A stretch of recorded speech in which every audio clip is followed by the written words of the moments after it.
Good evening, everybody. We're excited to have you here with us tonight.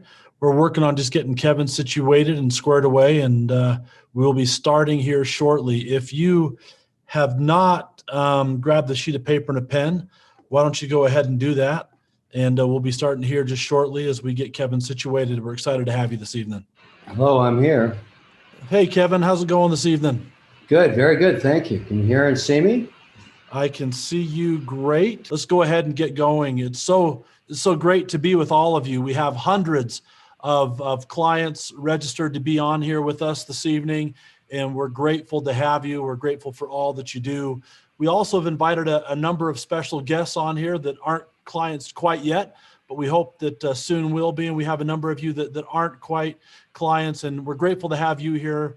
Most importantly, we're grateful, Kevin, to you to be willing to take the time. We know you're incredibly busy. You have a lot going on, and this event wouldn't happen without you. So thank you very, very, very much. What we've done is, as we've prepared for our event here today, is I've gathered a number of questions from clients, commonly asked questions, things that are going on that people want to know. So we're going to hit that.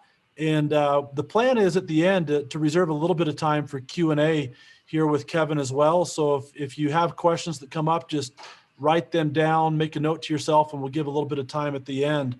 But Kevin, if it's all right with you, let's jump in. I know your time's valuable, and so is everybody else's here as busy business owners. So I'd love to just jump right in and get to it. My first question, we get you here once a quarter at Tax Hive to meet with our clients, and we're so appreciative of that. I would just love to hear from you to begin with, and our clients would love to hear what's going on in your world. With everything going on in the world that we have right now, where have you chosen to spend your time, energy, resources this last little bit, and what's new in your world? Well, my world revolves really around my investments in entrepreneurs. I have over 30 companies now, but 34 actually, that have come through the pandemic successfully. Not everybody made it, but most of us did. And obviously we've gone through a tremendous amount of change, which I find very encouraging. But the underlying economy is doing very, very well at the consumer level. And most of my companies are consumer goods and services. So I'm spending a fair amount of my time in this, what I call Digital America 2.0. We're investing now in many, many strategies that are involved in direct to consumer. We haven't given up on retail at all, but as you've seen, and I've talked about this theme many times, giant companies like Nike are now over 50% of their revenues direct to consumers all around the world. Stateside here, we're seeing the same thing happening. All these technologies, including what we're using tonight to talk to each other, have made us a much more digital economy. And the companies that are successful have figured this out. And the way they've done it is direct to consumer, so that you actually understand what your consumer wants, needs, preferences. It's a direct relationship. It's far more profitable. You're not paying for multiple tiers of distribution. And the data you can gather over time is extremely valuable. And so that's really what I'm focusing on these days. I can also say with some anticipation, I leave next week to shoot season 13 of Shark Tank. Wow. Really excited. We got 100,000 applications. We got a lot of people that want to be on Shark Tank. That's great. That's the American dream right there. And I'm working on a new show called Money Court, which is premiering April 11th on CNBC. Think of it as Judge Judy on steroids. Real cases, and I'm your guy. I'm going to settle these things. Well, I can't wait to see it. It's hard to believe that it's been 13 years on Shark Tank already, or 13 seasons. That seems unbelievable to me, but it's one of our favorite shows. I used to have hair when we started Shark Tank. Well, it's great. It's great, and I'm excited to see your new show. Let me start off kind of as we transition into questions about what's going on. And you'd hit it a little bit, but I'd love to just explore it a little bit more. Last time we met, we talked about kind of what was going on with COVID and navigating COVID. We're really coming out of COVID fairly well at this point, but I would love just your input on how you envision and see the market being reimagined post-COVID. There's a lot of exciting things that are happening. And again, I think you started to touch base on it. But from our standpoint as business owners, what are some of the things on your radar that you see being reshaped, reimagined, that perhaps we should be aware of? Yeah, I think it's great that we are probably the most advanced nation on earth in terms of getting those those shots in everybody's arms, and it's starting to show up in reduced infection rates. Obviously, we're concerned about the new Delta variant, but I mean, I think, it's just being cautious. But what I think the net of the whole thing, and it's great to see the economy opening up and going through the changes it's going through, is that people are going to be aware of the changes that occurred, not only to the worse, but to the better. And I'm always an optimist, and what I'm seeing, and I'm getting back to this theme of the new Digital America 2.0, is that because so many businesses were forced out of necessity to start using digital technology to communicate with customers, sell to customers, service customers, provide customer support, that they have become savvy to this whole idea that when you have a direct relationship with a customer, I don't care what business you're in, a direct relationship with a customer that likes your product, likes your service, likes you, likes the customer support, is extremely valuable. I mean, it is really valuable. And this has never been we've never had the opportunity, because of this horrific pandemic and with all the technology we had, to actually create these business models. And I talk a lot about the ones that I've been involved with for so long, having figured out a way to go omni-channel. That's the buzzword, is you sell some retail, you sell some direct, you're constantly looking for new ways to communicate with your customer base, but you're trying to solve it in every way you can, and you're trying to connect with those people. And so this has been extremely powerful. And let's start at the S&P 500. The S&P 500 keeps hitting new highs because the margins and the free cash flow has increased beyond anybody's wildest expectations. Whatever estimates were out there in January have been revised twice. And even companies that have gone through 2 upgrades, revisions that brought their earnings estimates higher, they've still beat it. 80% of the companies in the last quarter beat. And so our economy is on fire in a way it hasn't been since the 50s. So I don't care if you're in a small business, mid business, large business. We're in a unique renaissance in America, if that's the right word for it. And you've got to engage in it. You've got to, you have to, when the sun is shining, you got to grow hay. And right now, that's what's going on. The sun is shining. I know there's a million issues, but it's a good time to be in small business in America, and to be planning ahead for growth. Let me just maybe add on to that and ask you to look at a little different angle in regards to that as well. We've talked a lot, you and I, about what's happened with the way that business owners view commerce and going digital. But I'd love to hear your feelings, not just on the business owner side, but on the consumer side. I think, you and I have had some conversations. Some of the things that you're beginning to see that consumers' willingness and readiness to engage digitally is perhaps very different now than it was a year and a half ago. And I'd love your thoughts on what you're seeing from the consumer side and their willingness to engage, and why that matters, especially to companies that perhaps traditionally haven't been able to go the digital route, what that consumer-driven focus is doing to them. Well, let me give you an example. I love anecdotal examples. Let's talk about my condo in South Beach, Florida. I spend 7 months of the year. I can't stand winter anymore. I'm one of those people that wants to be warm all the time. I wear flip-flops and short pants for 7 months, and I do lots of business that way. But in my building, we have lots of elderly people, great retirees from all over the country. They're from everywhere. They didn't know how to use their cell phones. They didn't know anything about technology. They were not doing anything. And in the height of the pandemic, when it was just horrific and you couldn't go outside and you had to order some groceries, they figured it out. This whole new generation, probably 30% of the population, got cell phones, figured out Instacart, figured out Amazon, figured out all the things they needed to live, and are now totally hip digitally. 85-year-old grandmother ordering her groceries on Instacart in my building. It's showing me how to do it, how to save time and how to set up these things. So what I'm pointing out here is that not only is there a younger generation that are totally hip to this and know what they're doing, and this has been part of their lives for their whole lives, but that whole 30% above 65, they're on board too. So you've got the whole population by necessity completely gone digital. If you're a business owner, you have to understand that opportunity. That means you got to have a slicker website. You got to understand how to mine social media. You got to figure out customer acquisition costs, or you're just leaving 30% on the table. That's the way I look at it. You got a fantastic opportunity. I don't care. Listen, I'm in so many different businesses. I even sell, insecticide. I sell grilling charcoal. I sell cupcakes. I got greeting cards. I got everything. I got gym equipment. We're all on social media. We're all selling direct. We're figuring it out. We're finding out what works. And the great thing about social, you can test everything.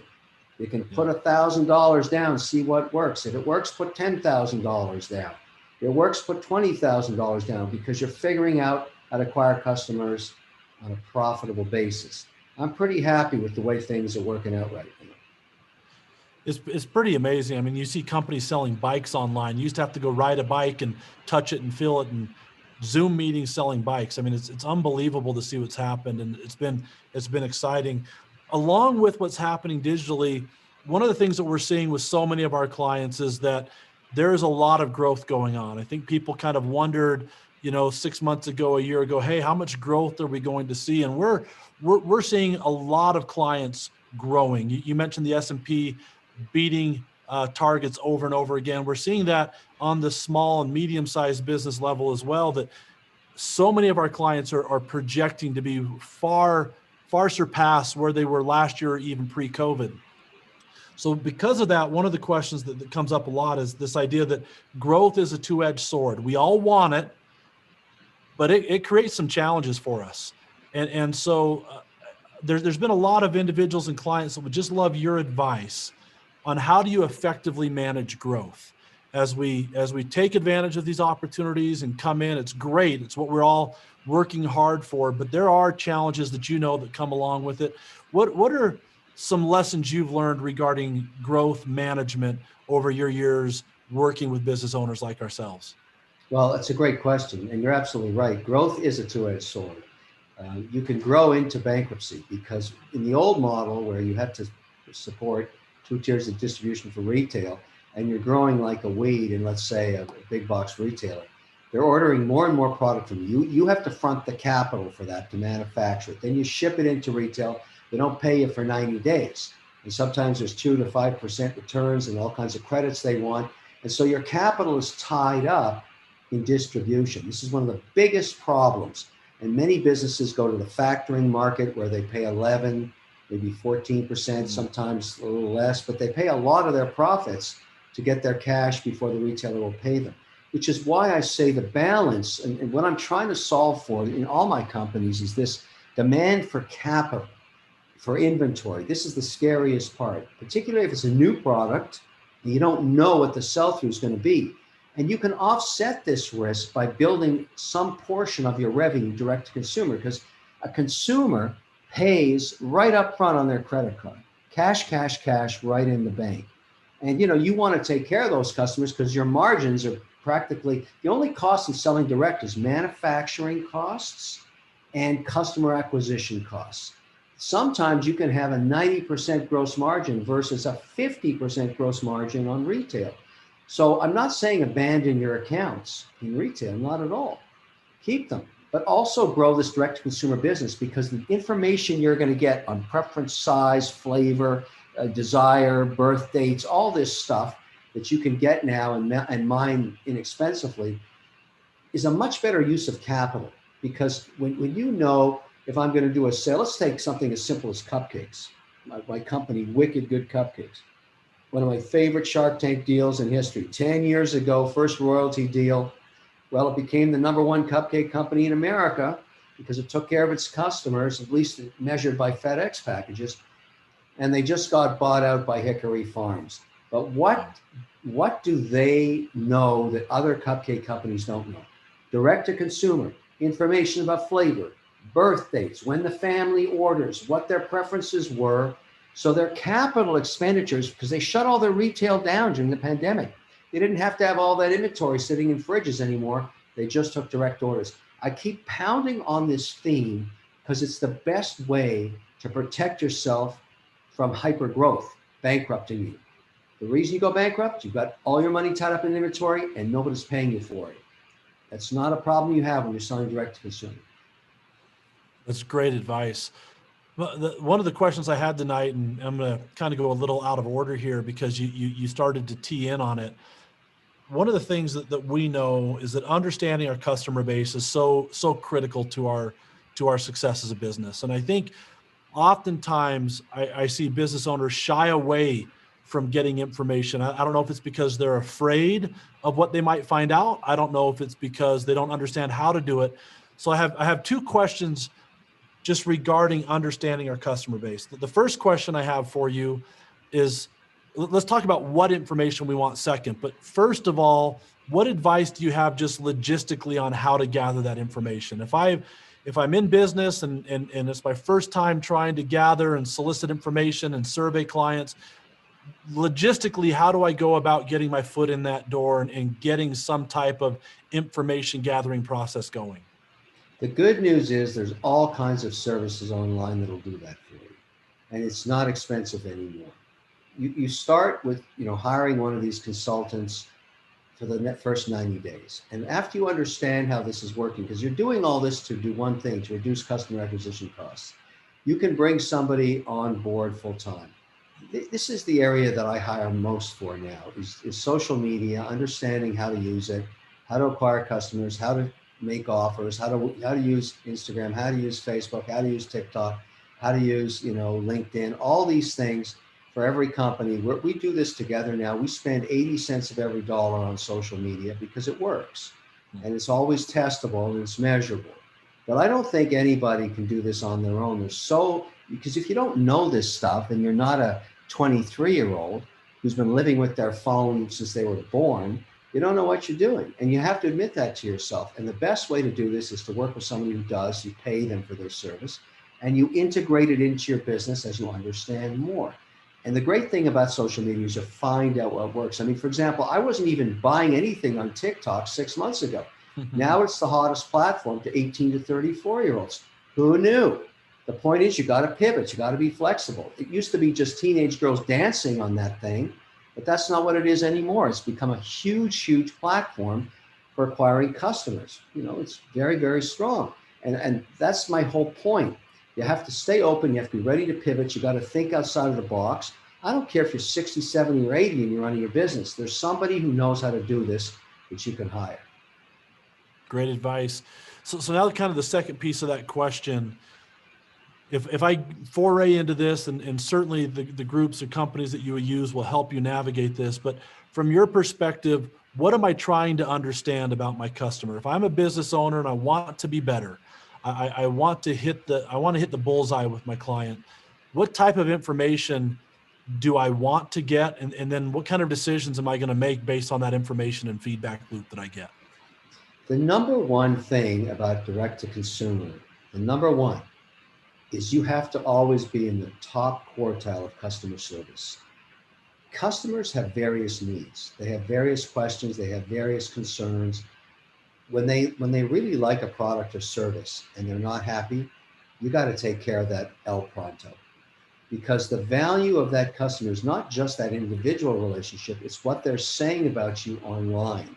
It's your credibility out there on the internet. And it's important that you stay in the top quartile of customer service, because customers, when they feel that they're being serviced, are actually willing to pay more than switch a provider. That's the crazy thing about this.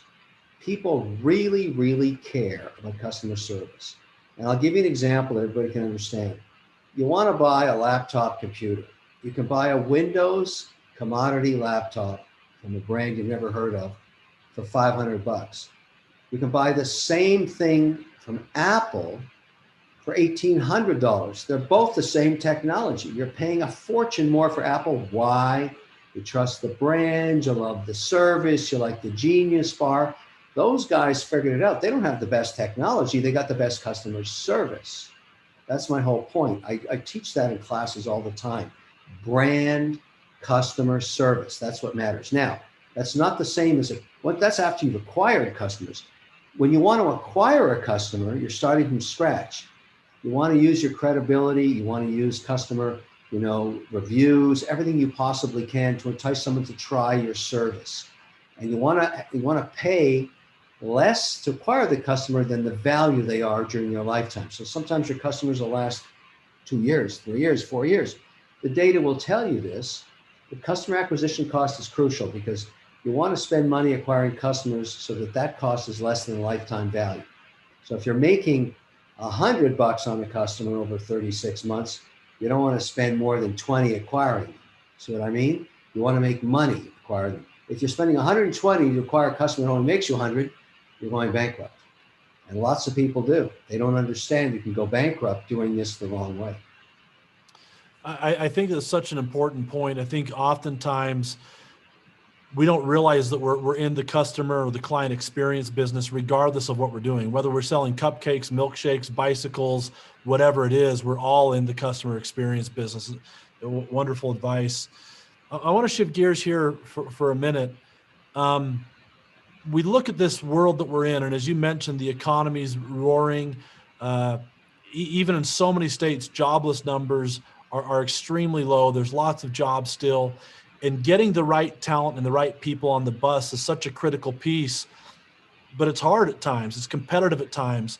So I'd love your experience and your advice on being able to recruit and retain the right talent and the right people, because sometimes they're hard to come by. And when the economies are roaring, it's even harder to come by. So what direction, advice, experience would you share with us regarding being able to both acquire and retain those top tier talented individuals? Well, I deal with this problem every day. And I've come up with a strategy, particularly coming out of the pandemic, which seems to be working.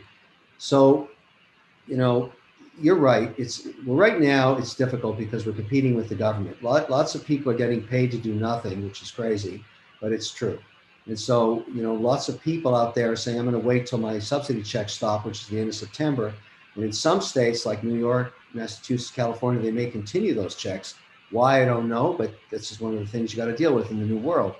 But what we've decided to do in many of my companies is say, look, we need somebody, let's just stay on the digital theme. We're hiring a lot of people that do social media and web design work now because so many of the companies are working, to build a direct consumer model. Now, these used to be starving artists. They were easy to hire. Well, they're not starving anymore because they're in such demand. So rather than try and bring them in as employees day one, because we don't know how well it's going to work out and whether they're going to work with the team or not, and everybody's working remotely.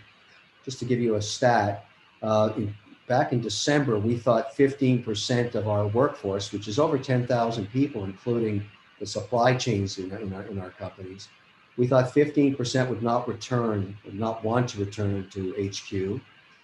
We were wrong. It's 33%. Wow. 1/3 do not want to come back, particularly in the areas of accounting, compliance, and logistics, because they don't want to sit in a cubicle in the basement. They want to work out of their homes, take care of their elderly parents, raise their kids in the burbs, whatever. And if we don't provide that flexibility, they're going to go work for somebody else. So that was a big shockaroo for me. And we're dealing with that right now. We're saving a lot of money in corporate headquarters as a result. But my point is, if you want to hire somebody, our new deal is this. Look, we want to check each other out. We're in a Wild West situation. There's so much growth in the economy. There's so much competition. How about I hire you as a consultant for the next 3 months? You don't have to come an employee, because really what they're doing is they're keeping their government check that's coming in board every couple of weeks, and they want the supplemental money as a contractor. Now, I don't like this, but I'm telling you it's going on, but I have to be flexible because I think it's going to be this way to the back end of the year. So we offer them a really good deal. Like if their salary was going to be, let's say, $55,000, $56,000, we're paying them for those 3 months almost $80,000 annualized to have them as a contractor, because we're checking them out. We have no obligation after 90 days. They're working with the team. And the ones that we really like, we sit down and talk turkey with after the end of September, when we know they don't have the freebie from the government anymore. I'm just telling owners out there, you know what I'm talking about here. Like, I'm not endorsing or saying this is good or bad, these subsidies, but this is a problem. And that's how I'm getting around it. So I'm going to talk turkey on real full-time employment September, October with all these people. I've hired dozens of them this way. Everybody's happy. They're making a ton of money, but we'll talk turkey September 30. That's great advice. As a small business owner, and you and I have had this conversation before, it seems like there are oftentimes so many things on your plate that it's easy to get distracted as you try to lead an organization. What advice, as you work with small business owners and candidly mentor so many of them yourself, what kind of key leadership principles would you say we need to make sure that we endorse, that we implement, that we keep at the forefront as we try to navigate building and growing? What do I need to look at as a small business owner? What do I need to be doing? What type of leadership do I need to demonstrate to be able to thrive in the world that we live in? Well, first of all, I always say this to all my companies. I don't care whether they're doing $1 million in sales or $500 million a year. There's three things you got to remember: customer, customer, and customer. That's the first three. They are always the most important. Taking care of those customers, they're going to give you so much information, so much data. And you're always, as the owner of the business, you're no longer number one.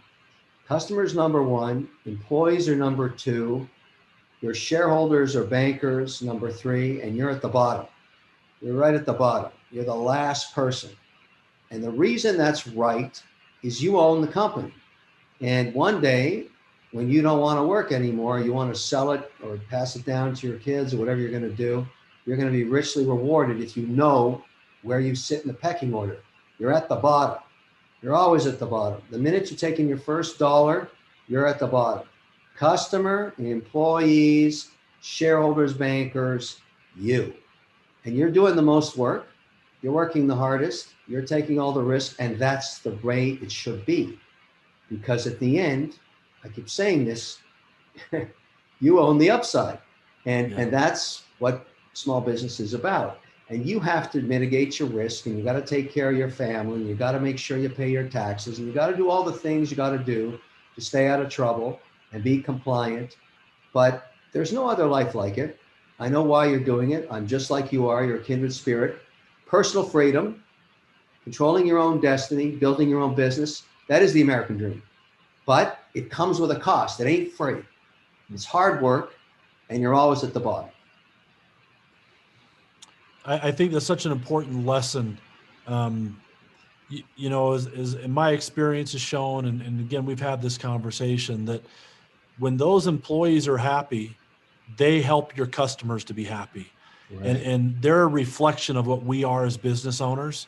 And the better we can do to create that environment in our business, that naturally flows down to customers. Now, I don't want to drag you into a political conversation, but I am going to bring up just a couple little things because I think they impact us potentially as business owners. When you look at what's going on right now, it appears that we have a bipartisan agreement for a nearly $1 trillion infrastructure deal going on.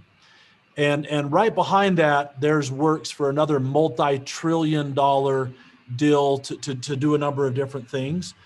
The plan is, as we hear, to tax high earners, that's the term being thrown around, and corporations differently to fund this.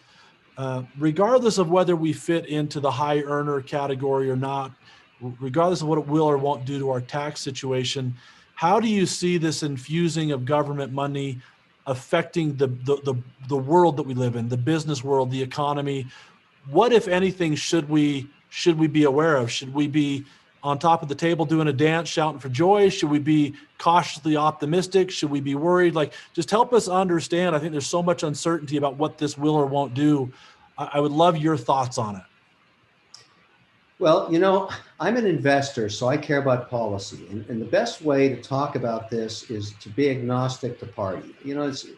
We're a very divided country in terms of where you sit, conservative, liberal, whatever. Forget about all that for a second. Let's just talk about the reality of policy, okay? Because that's what affects us as owners more than anything else, the actual outcome.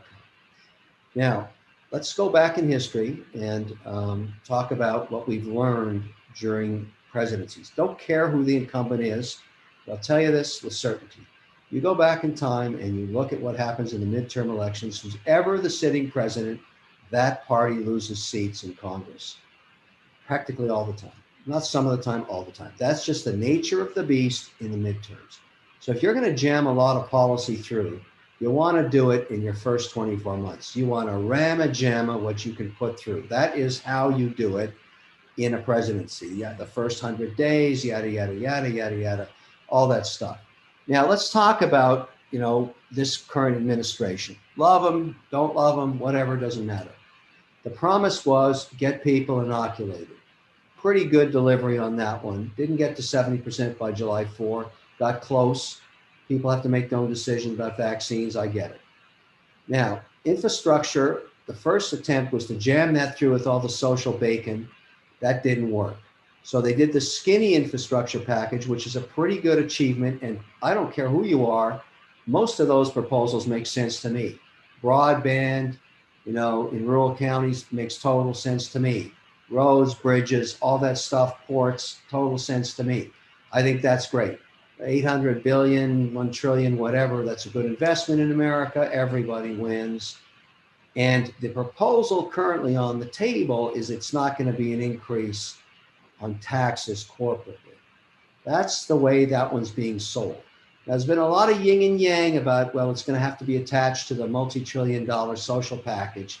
However, if you're Biden or the current administration and you got this gift on the table that you can put through now, before you have to start thinking about the midterms, which is going to be happening pretty soon, come this fall, you probably want to take that deal.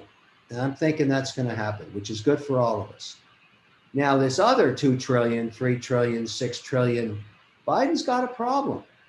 He's got a major left-wing portion of his party that he's got to make sense with. He's got to keep them in the fold. He's not an idiot. He's a politician. You got the AOC, you got, Elizabeth Warren, Bernie Sanders. I'm not making judgment. I'm just saying he has to deal with that.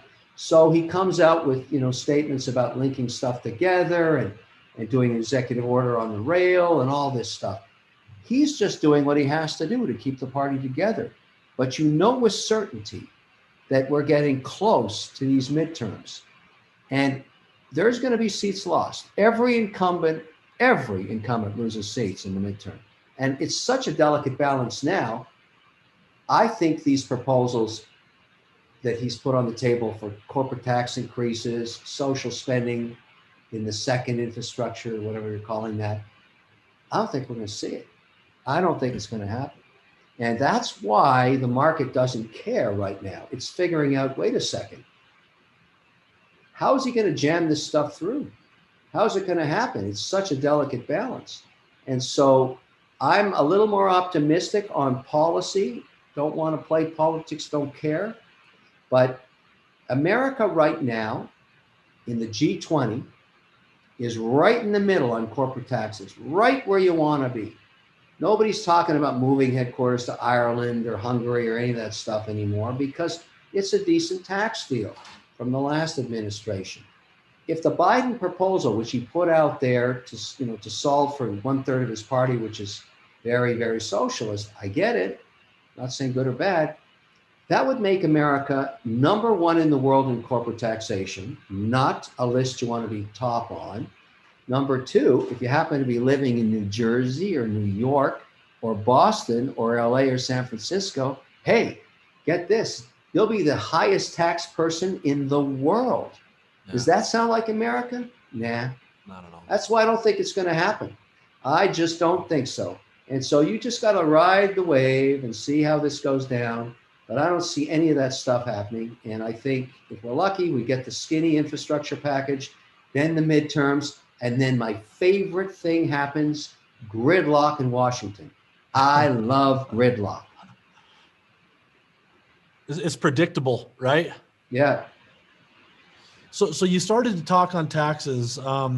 Taxes are one of our biggest expenses as a business owner. I mean, you look at tax, payroll, there's a handful of things that can really add up, but taxes can certainly gobble up a huge chunk of the revenue that comes in. Just your advice to a business owner, if I'm looking to mitigate taxes, I'm looking to minimize my tax bill, to navigate it, obviously legally, morally, ethically, we don't want to get in trouble. But what advice would you have just on in how I approach taxes if I want to minimize that tax bill at the end of the year? Well, let me say a few things about this, because there's a reason that I'm an investor in TaxHive, and I'm a big believer in what the mission of this company is, because I live it every day. When we went into those PPP loans a year ago, March, Yeah. I discovered lots of my companies did not have adequate payroll records. They just didn't have their stuff together.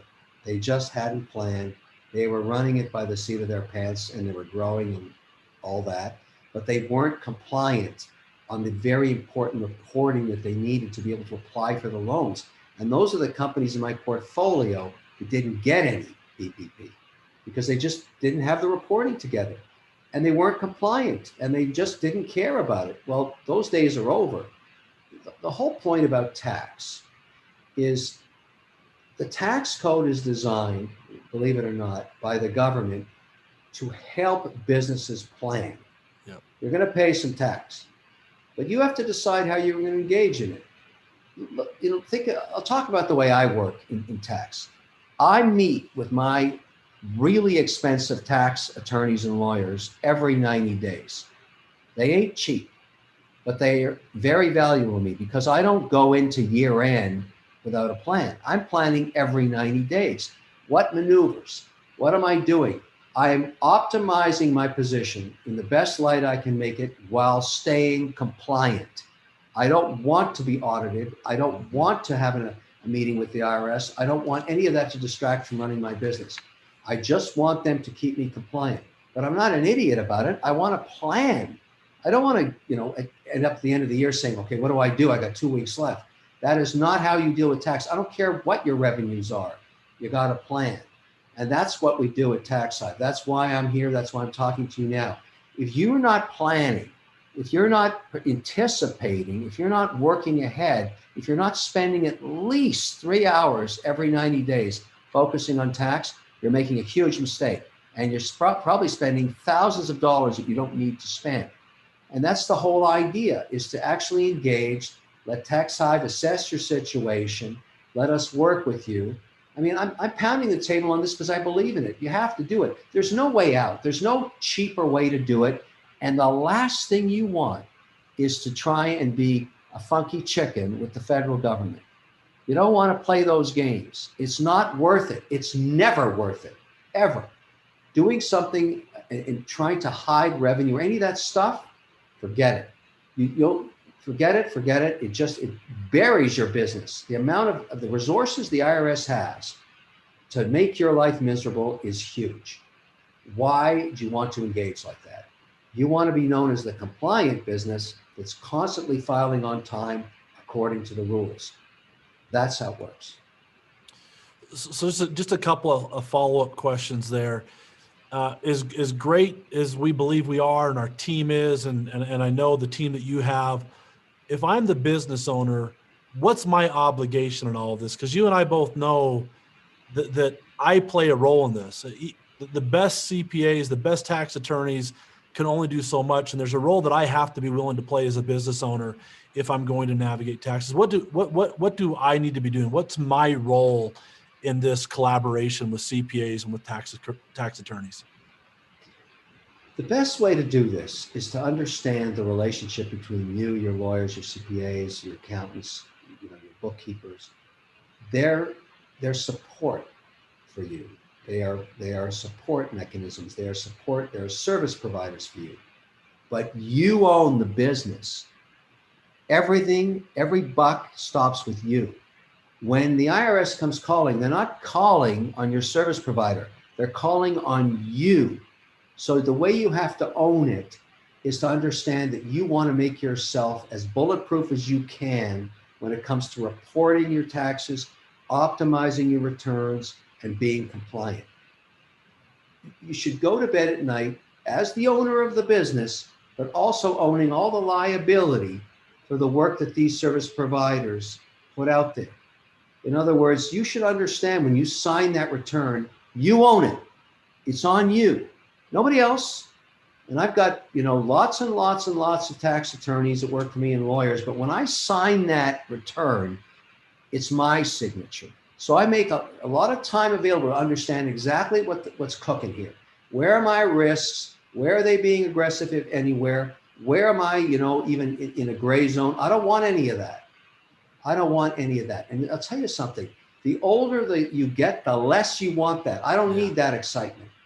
Zero tax excitement. I don't want any tax excitement. I don't want to open IRS letters asking me for more information. I want to give them everything they want right up front. Why? Because I want to focus my time on growing my business. So this is just one guy talking here, but I've been doing this a long time. You don't mess with those guys. You give them what they want, and you want to be compliant. There are no games to play. Great advice. I have just a couple things that I want to share, and then we're going to go into the Q&A portion of this. So those of you that are on here, if you'd like to, don't go to the chat box. It's a little harder for me to manage here live with Kevin. Go to the Q&A box if you would. And if you have any questions, just type questions in there while I just maybe give you a couple of reminders. And just piggybacking onto what Kevin said, I just want to remind each of you that we're absolutely here to support you, but you are the business owners and you have to be engaged in this process. And we aren't going to force you to have conversations with us. We don't have a magical crystal ball that tells us when you have questions. Be engaged in the process. Shoot us an email. Reach out. Again, part of every package that we sell and that we offer is included with consulting, answering of questions, walking through difficult situations, but you've got to take the ownership. So please engage in the process. One of the things that we hear at times is, well, I don't even know what to ask. And I want to remind you, there are tremendous resources, hours of videos that we've put together with CPAs, with our owners, investors, partners that come from Big Four backgrounds, have a tremendously deep experience in this area. Go consume that information. It's there for you, coupled with monthly emails, monthly kind of thoughts and tips and tricks that come out. Consume that information. Taxes isn't something that you have to do all at once. It's not a house is on fire kind of deal, but consume that information throughout the year. Reach out, be proactive, shoot us an email, give us a call, and I promise that as you do, we'll spend the time with you. But I want to remind you that you've got to be an active participant in this. I also want to remind you, and I know there's a number of you on here that are new to business, or maybe you've done your business in the past. I want to remind you, strategically, we are going to file an extension. And Kevin, you can say something about this if you'd like, but strategically, we're going to file an extension. There's a couple reasons. Number one, we aren't overly concerned with doing tax work fast. This isn't a churn and burn mentality. We want to do it right and find every deduction that we can. But number two, is part of our audit protection and audit defense strategy is that we do want to buy time. By doing that, it buys us an additional 6 months. And there's some things there that it does to help us with our experience and our frame of reference to lower the audit risk. So be aware of that. That's something that we're going to do. That's very normal in business. I know oftentimes as W-2 employees, that's not something that people are used to doing, but in the business world, we're going to file extensions. That's part of what we are going to do. So just be aware of that. But we're grateful to have you on here. I want to jump into just some of these questions here, Kevin, that I'm seeing, unless you have anything you want to add to that before I jump into Q&A. No, I was going to say on your extension strategy, there's nothing wrong with that. It's compliant. The whole thing is to be compliant. IRS is not concerned when they see an extension request. They know that you are basically being compliant. Compliance is the theme song. It's like the sound of music in the tax audit business. Compliance. You want to stay out of trouble, you want to be compliant. So let me just jump into the Q&A. We don't have a ton of time, so I want to get through some of these questions. A great question here that I think, and this is something that you're doing all day long in Shark Tank, evaluating risk and being able to make the right decisions. How do you evaluate risk and decide what risks are worth taking and what risks aren't worth taking, that I shouldn't take, that maybe would jeopardize my situation? How do you evaluate risk?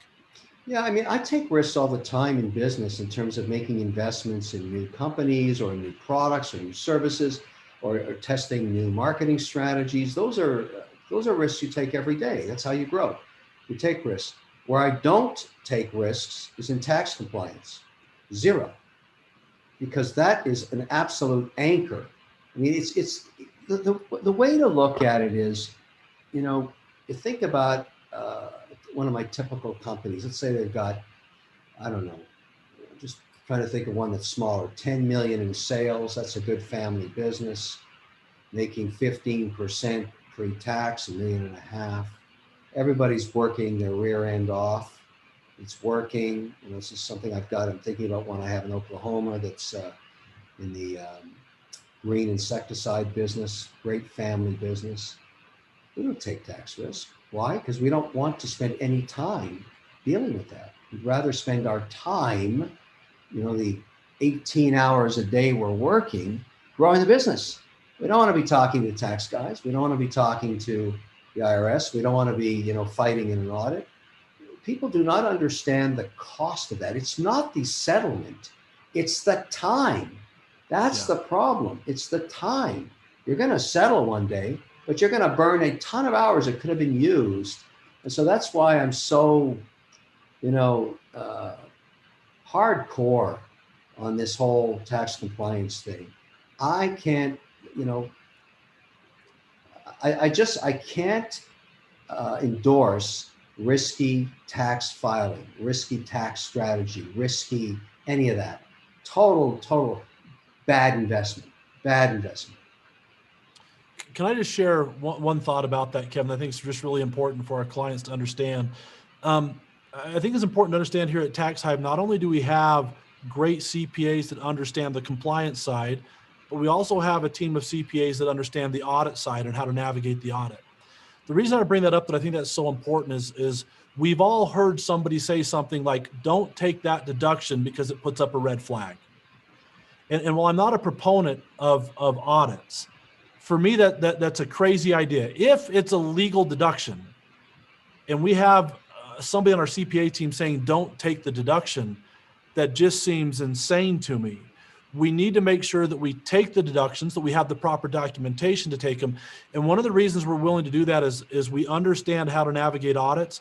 And like Kevin said, as a reminder, if you get one of those audit letters in the mail, just simply reach out to us. We'll handle all of the correspondence with the IRS because we know how to navigate that. Again, we don't want to be taking deductions that aren't legal, but if they are legal, we know how to defend those. We have the proper documentation. We absolutely want to maximize that deduction and maximize that return.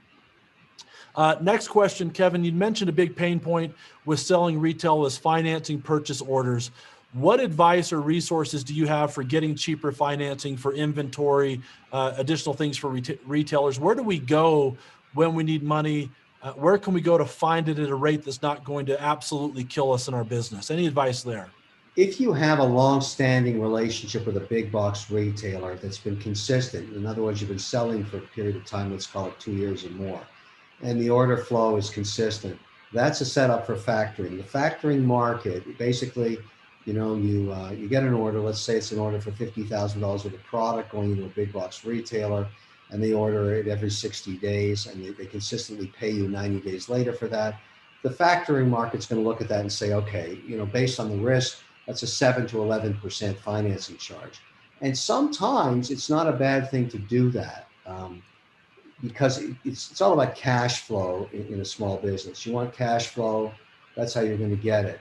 And when you build and form relationships with factoring companies and you show consistency in how your POs are flushing through and you're paying on time, you can usually pull the rate down 150, 200 basis points, 1 or 2%, which is good.